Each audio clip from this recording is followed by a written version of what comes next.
महज 40 रुपयों के लिए फौजी का कत्ल, पीट पीट कर उतारा मौत के घाट। बस में मिली थी फौजी की लाश। वारदात पुलिस के लिए बनी चुनौती। तस्वीरों में दिख रहा ये शख्स हरीशचंद्र है। 55 साल के हरीशचंद्र आज इस दुनिया में नहीं है, क्योंकि उनका कत्ल कर दिया गया है, और वो भी डंडे से पीट पीट कर बस के अंदर।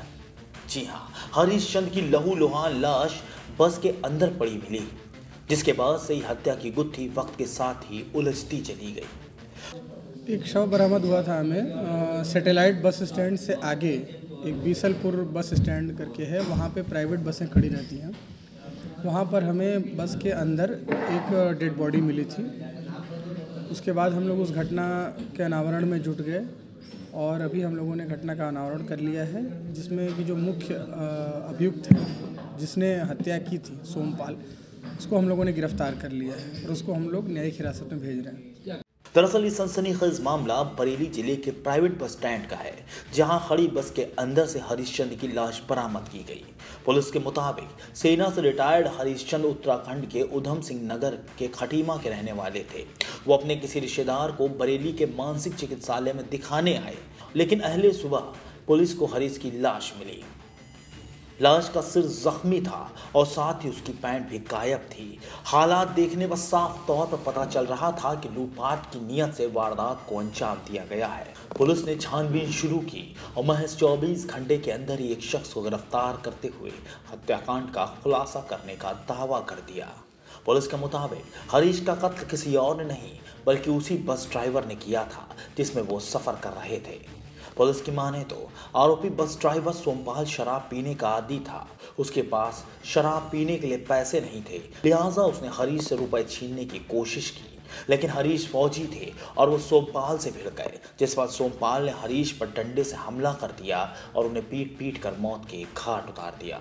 सोमपाल के मुताबिक उसे हरीश के कपड़ों से महज 30-40 रुपए ही मिले। ये जो व्यक्ति सोमपाल, जो मुख्य आरोपी है, ये व्यक्ति थोड़ा डिस्टॉर्टेड मेंटालिटी का है और ये इस तरह की जो है, इसका ना घर है ना परिवार है, ये वहीं पे कंडक्टरी और ड्राइवरी करता है।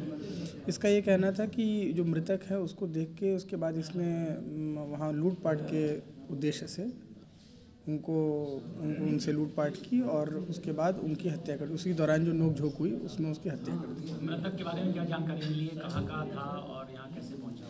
मृतक जो है वो खटीमा के रहने वाले हैं, उत्तराखंड के, और यहाँ वो किसी अपने परिजन का मानसिक अस्पताल में इलाज कराने के लिए आए थे और उसके बाद वो वहाँ से निकल ही रहे थे कि रास्ते में उनके साथ ये वाक़या हो गया। वह इस मामले पर आरोपी ड्राइवर सोमपाल ने अपने जुर्म का इकबाल कर लिया है और साथ ही उसने ये भी बता दिया कि आखिर कैसे उसने हरीश को मौत के घाट उतारा। जब भी मिले थे तब मुझे इतना पता कि कोई आया है, लेकिन इतना पता नहीं कौन है, कहाँ का क्या है। अच्छा, नहीं आप भाई 20 साल को अड्डे पे थे? हाँ, आज से नहीं, बहुत साल से वहाँ रहता। किसी से आप पता करो कि मैं इस तरीके का नहीं हूँ। आप लोग बस में बैठे शराब ध्यान ही नहीं है कहाँ गए, किसको मारा, उसने मारा, मैंने उतारे थे।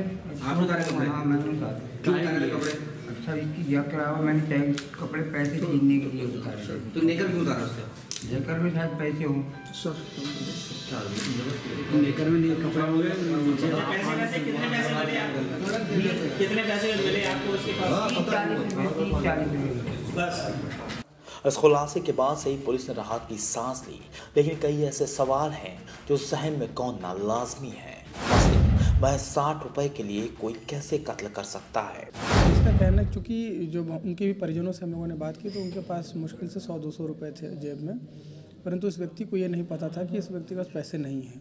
फिर भी ये चूँकि शराब पीने का, नशे करने का आदी है, तो इसने वहाँ लूटपाट करने का प्रयास किया और जो भी पैसे मिले होंगे इसे 10-20-50 रुपये वो उसने छीन लिए और उसी दौरान उसने उनको एक लकड़ी का जो गुटका होता है उससे उनके सिर पे मार के उनकी मौत कर दी। क्या लूटपाट का विरोध करने पे हत्या हुई है? बिल्कुल बिल्कुल। अभी तक की जो जानकारी में अभी इन्वेस्टिगेशन में जो आया है कि लूट का विरोध करने के लिए ही यह हत्या की गई है। हत्या से पहले हुई मारपीट में किसी ने चीखें क्यों नहीं सुनी, क्योंकि बस स्टैंड में खड़ी थी। मरहूम हरीशचंद्र बेहतर परिवार के थे, बावजूद उनकी जेब से महज 30-40 रुपए ही क्यों निकले? इतने कम पैसे लेकर आखिर आज के दौर में कौन सफर करता है? कहीं पुलिस ने खुलासा करने के चक्कर में ड्राइवर को बलि का बकरा तो नहीं बना दिया।